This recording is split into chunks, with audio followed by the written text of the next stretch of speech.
You're watching the award-winning GHS-TV, a nationally recognized student television station.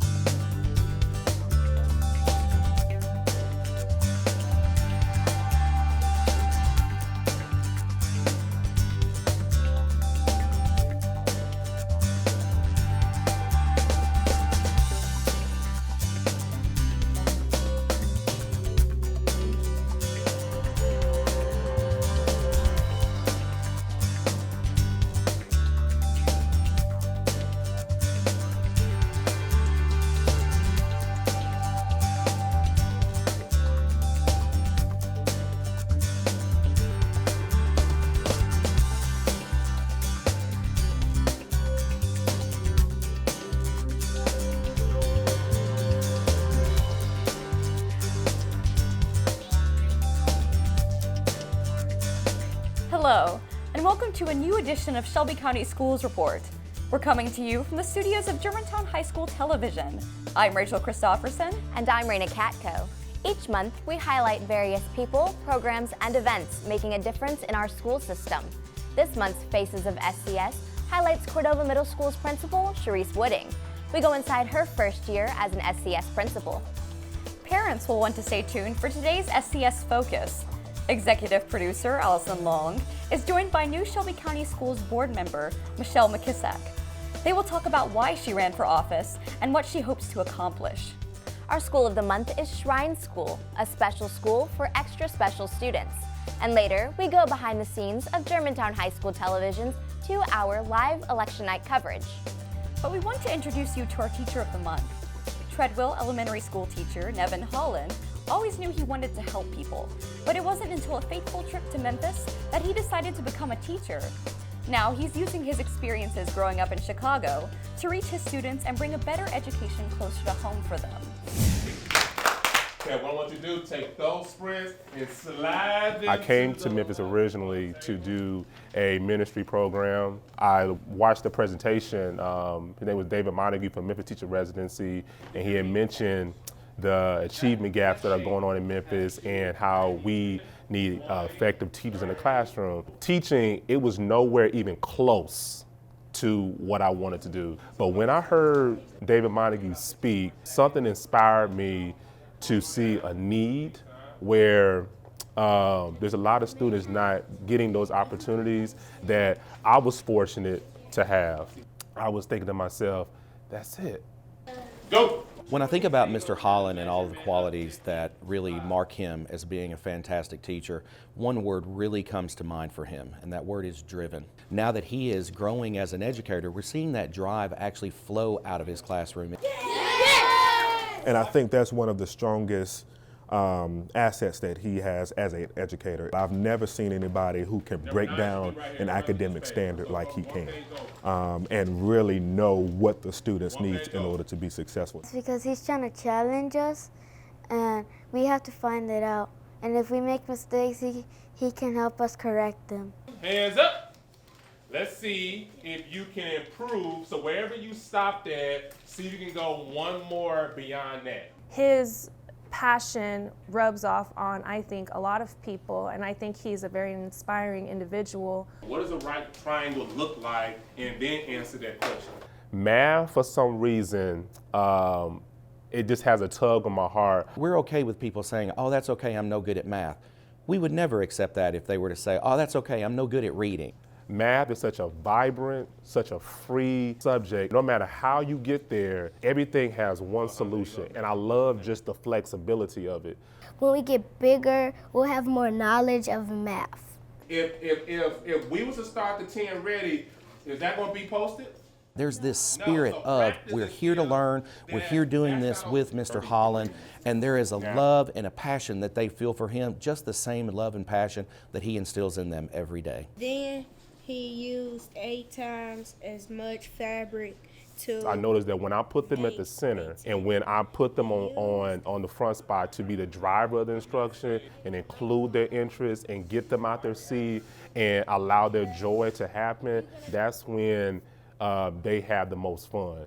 Yeah! Yes, it's fun and difficult. But when it's difficult, that makes it more fun because you get to learn more. I use my Promethean board. We use laptops for STEM ideas, collaborative gaming that is math related. Yeah, it's kind of like he's playing a game when he makes us use place value discs because they're like real things that you can actually touch. It's supposed to be fun. Yeah, remember, all equal size. His students love him.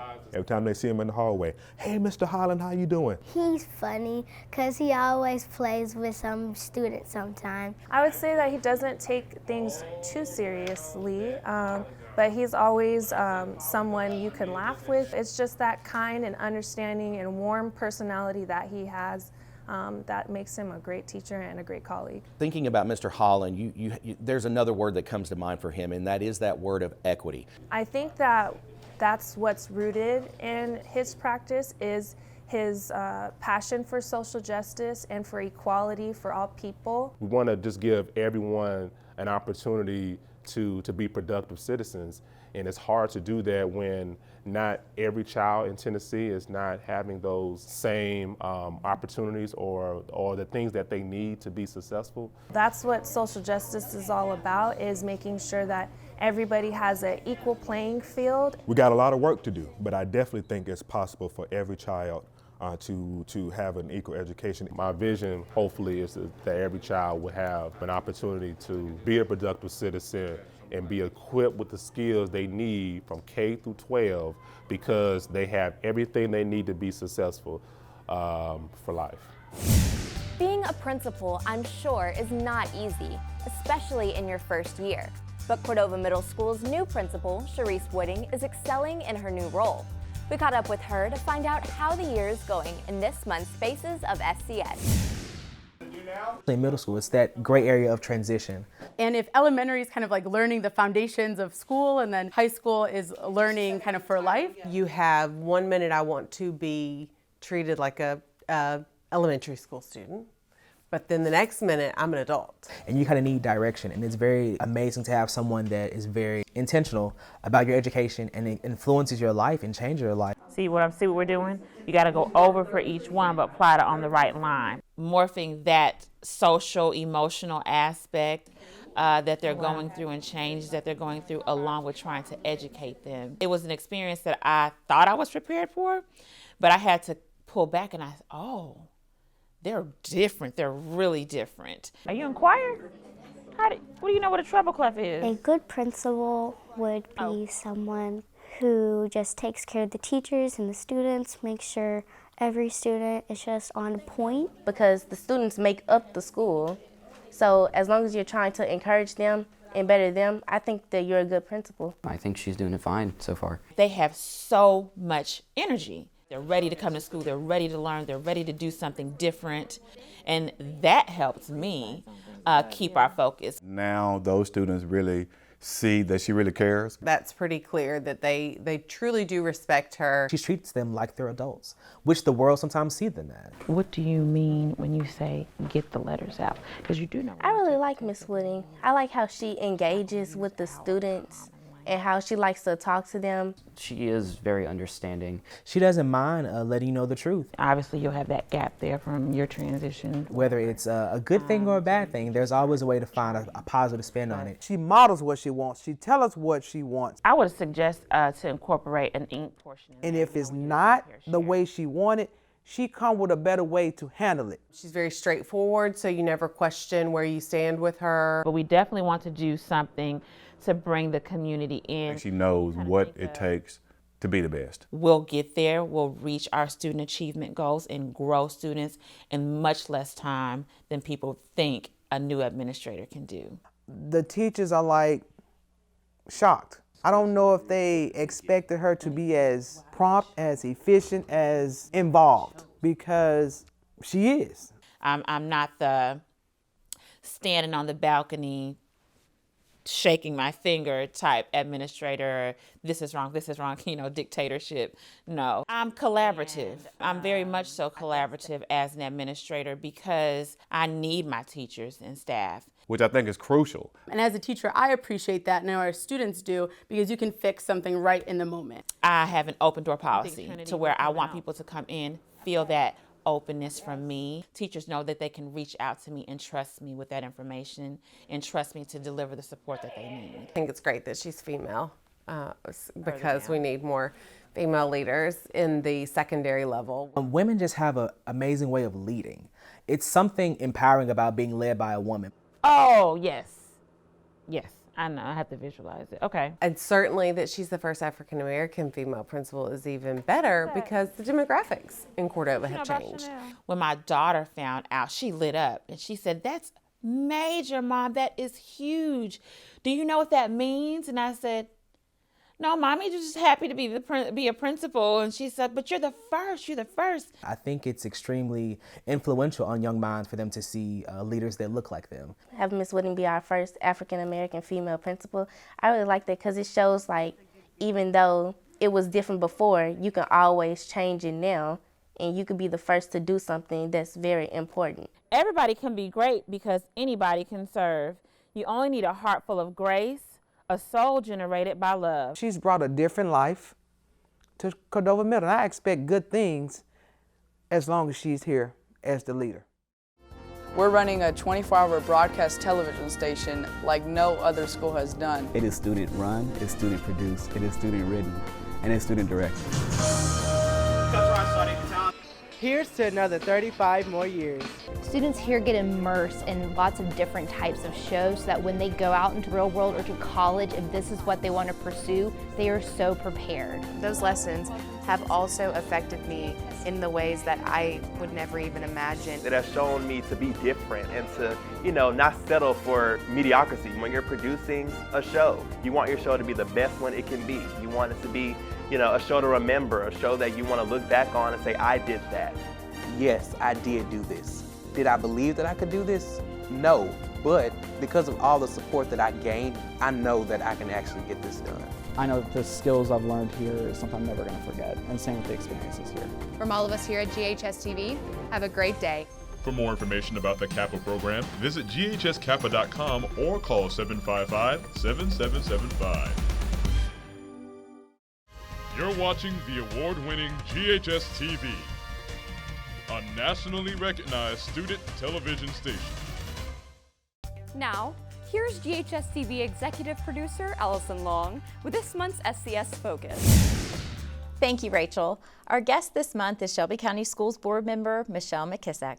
She was elected in August to represent District 1, and by the looks of her Twitter page, she has immediately hit the ground running and hasn't slowed down since. I'm excited to talk to her about why she ran for office and what she hopes to accomplish. Thank you for joining us. Thank you, Allison, for having me. I'm really looking forward to this. Yeah, so before we get started, why don't you tell us a little bit about your ties to Memphis and Shelby County Schools? Oh gosh, I'm all about Memphis. Born and raised right here in Memphis, and went to Memphis City Schools, graduated from White Station, I gotta give a shout out to Campus School, that's where I went for grade school. And I just, made a choice to come back here. I went away to college and lived away in other cities and worked in television elsewhere, and then just felt the calling to come home. And so I did, and I've been back here, gosh, I guess a little over 20 years now. So it's been good. Yeah. Well, congratulations on your newly elected position. Thank you. What made you run for school board? It really came down to my children. It started there with my oldest son, who's now a junior in college. And when he started kindergarten back in 2003, that's when I became involved. You start off as a room parent planning, holiday parties, and then from there you're PTA president, and next thing you know, someone's asking you to serve on this board or that board and being appointed to some state level education boards. So I was driving to Nashville having meetings. And ultimately, it just came down to, I want to have an impact on a bigger scale than at my children's school level. And that was kind of the impetus just to go for it. I've never run for office before, so it was kind of a wild card. On your website, I noticed there are about 7 specific issues that you have that are mentioned, and then there's a little blurb underneath each one to explain a little bit more. What are you most passionate about as a school board member for Shelby County Schools? I want to make sure that every student, no matter what school you attend, you have access to what Shelby County offers in various other schools. So I guess the word now that everyone's using for it is called equity, but that's what it comes down to. I want to make sure that they have programs and being offered languages and AP classes or international baccalaureate programs, things of that nature, to make sure that they're not isolated to certain schools to try to get into certain schools, that we bring more of that to all of our schools across the district. And at the elementary school level, to make sure that we're offering, PE in a format that all the students can have access to get outside, to romp and play, and just be children. So with that being said, what have your first few months on the school board been like? My first few months has been nothing but meetings, it seems like. It's really been something I really wasn't quite expecting. There's a lot to learn, a whole lot to learn, and so it's been the first 3 months, a lot of orientation. Even going to Nashville, there's mandatory required orientation that you have to have with the Tennessee School Board Association. So, and then just meeting with all the various different department heads. I mean, this is a behemoth of an organization, Shelby County Schools, with close to 110,000 students. So it's really been a learning process just to kind of learn what I need to learn. But beyond that, I've been able to get out into the schools a little bit. I mean, that's what I did this for, to interact with families and with children and the teachers. So with some of the school year behind us, almost half of the school year behind us now, and we have a few months before the school year is over, what do you envision happening in the next few months as far as your schools and district are concerned? Well, for one thing, I just want to make sure I get out to all the schools in my particular district, but just I want to be that listening ear. I'm a parent. I mean, that's what I came here for, and I connect with my teachers, through my children, and so I want to make sure that everyone, not just in my district, but in Shelby County Schools as a whole, knows that I'm also a resource in addition to all the other school board members, to be that listening ear. I want to hear what your needs or concerns are for our district, and we're going through a lot of change, as you well know, right now, and that's going to be a big part of it, helping to steer this ship in the direction that we all wanted to go, to continue to succeed and do better with our test scores, to make sure that students are learning. So if we have the opportunity to sit here again, let's say a year from now, and you can look back over your first full year, what do you hope to say that you've accomplished?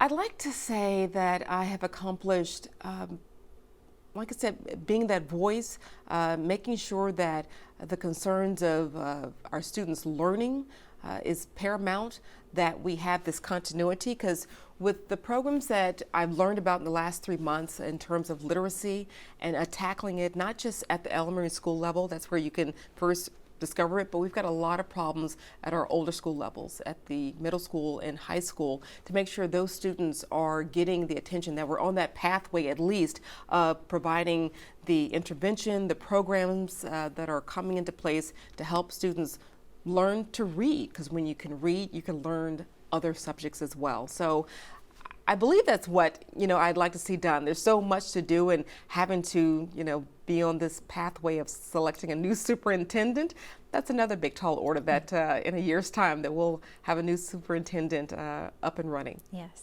Well, I appreciate you taking time to meet with us today. As you said, this is a behemoth of an organization, and it sounds as if you are the woman for the job. So we appreciate you being here, and I wish you the best of luck. Oh, thank you so much. It's really exciting to be on Germantown High School TV. I mean, I've known about you guys since I was in high school, so it's great to be interviewed. Thank you. Thank you.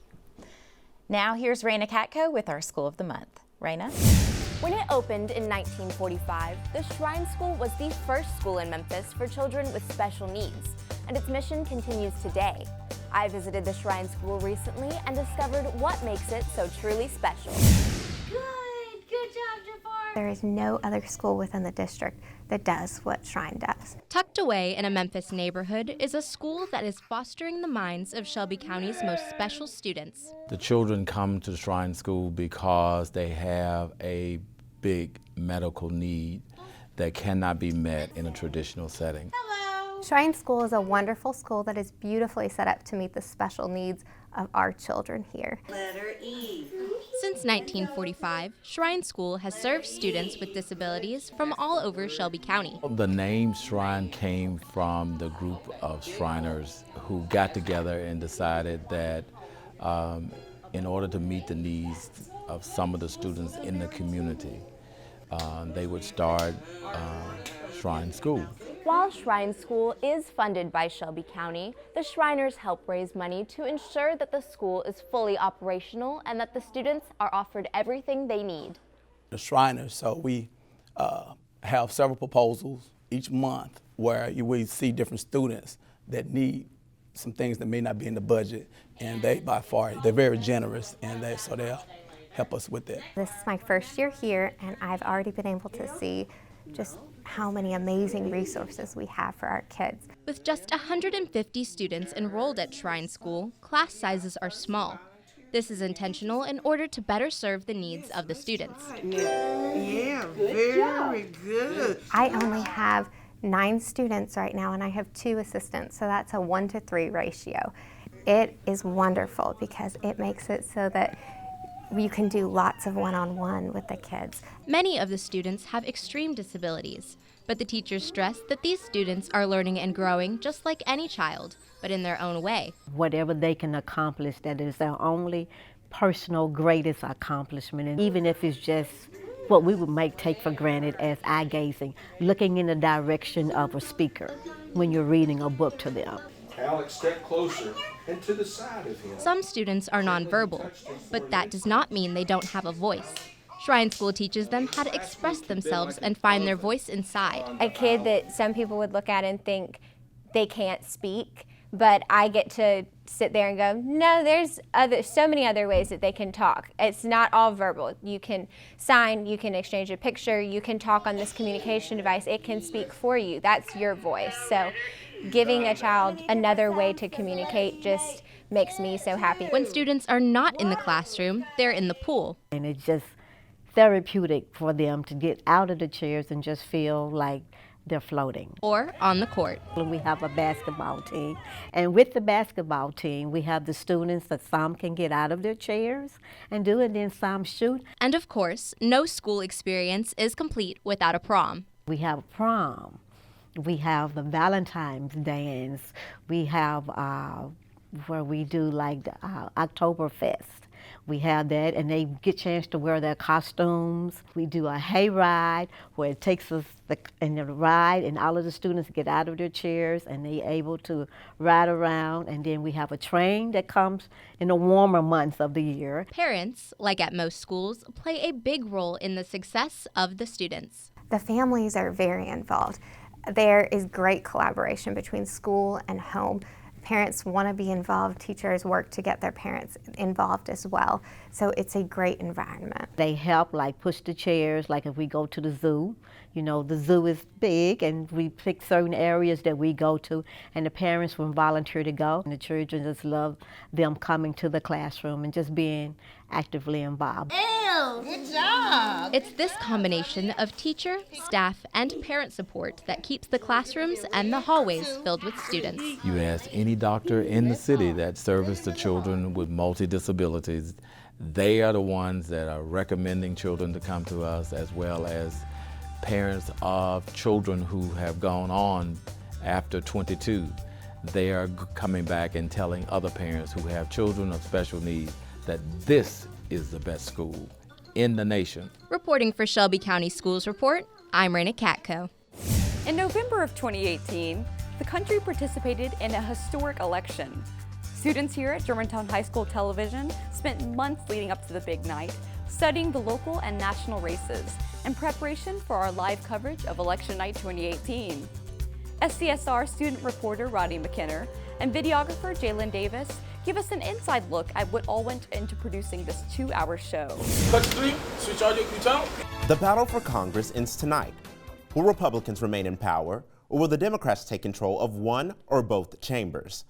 Hello, and welcome to GHS-TV's award-winning coverage of Election Night 2018. Our election night coverage is different from anything you'll see on the local news and even national news. High levels of media coverage have For brought more than 3 attention to decades, several GHS-TV's live coverage of election night has been the go-to show to provide the most accurate election results. We have the Tennessee governor's race. The New York Times is reporting that with 17% of the votes counted, Election night is a bi-yearly show that we do here at GHS-TV where we analyze results from all over the country. And the question we all want the answer to, will Democrat Stacey Abrams make history as the first African-American female governor in U.S. history? It's really a chance for students to get involved with politics. They didn't have any previous knowledge about it, which is important in today's political climate. Our anchors really take the time to study each race. You put the news source, percentages, the votes, and you go. And they're able to talk about the results in a more analytical way. Republicans think that Scott's popularity is what's going to help him win this election. But Nelson probably has a small lead against polls for this year. 40 students are involved in the 2-hour live show. It is entirely student-produced, student-run, student-hosted. Election night is intense. Among all of the shows that we do, this one has the most information that the students are studying for a long time. My process has been full of research and flashcards and going back and forth over the states, reviewing and making sure that I know what I need to know. It's a lot of work, but it's fun. Preparations for election night start before the school year begins. We really kind of start in the summer, prepping kids about these different races. Governor's races around the country are wrapping up. And we start in September really working on each race. So in that term, the prep work for election night starts months in advance. My role for election night is the gubernatorial anchor, which means I cover everything prior to governor's races, from knowing the candidates to their party affiliations and more. Florida has a big decision tonight, and the candidates cannot be more different in ideology. It's an ongoing process. Like, you just build on stuff you already have. You have your polls or the information about candidates, and then there's updates, so you have to update that, and not only that, you also have to get new candidates, so it's just a lot of ever-changing information. We have to get the students up to the knowledge level that their counterparts would have on other stations, and that's not as natural, I think, for a 15, 16, 17-year-old. The hardest part about it really is the setup, getting all of the information, knowing what we want to put on screen, making all of the graphics that we put on screen, setting up the format and knowing where we're going to go, when we're going to go to it, and why. I've never done a broadcast of this magnitude before, so it's going to be interesting to have live updates during the actual show and just be doing a live show in general. The main purpose of election night is to encourage teens to learn the importance of politics. The changes that are made in the government and in politics and in the world around us affects us more than anybody else. Even though we're not eligible to vote, it's still something that is affecting us in a good or a bad way. But right now we're going to take a short break. GHS-TV's live coverage of Election Night 2018 will be right back. Reporting for Shelby County Schools Report, I'm Rodney McKinnon. We hope you enjoyed this month's Shelby County Schools Report. If you would like to learn more about Shelby County Schools, visit us on the web at www.scsk12.org. On behalf of everyone here at Germantown High School Television and Shelby County Schools, thank you for watching today's program. We'll see you next time on Shelby County Schools Report.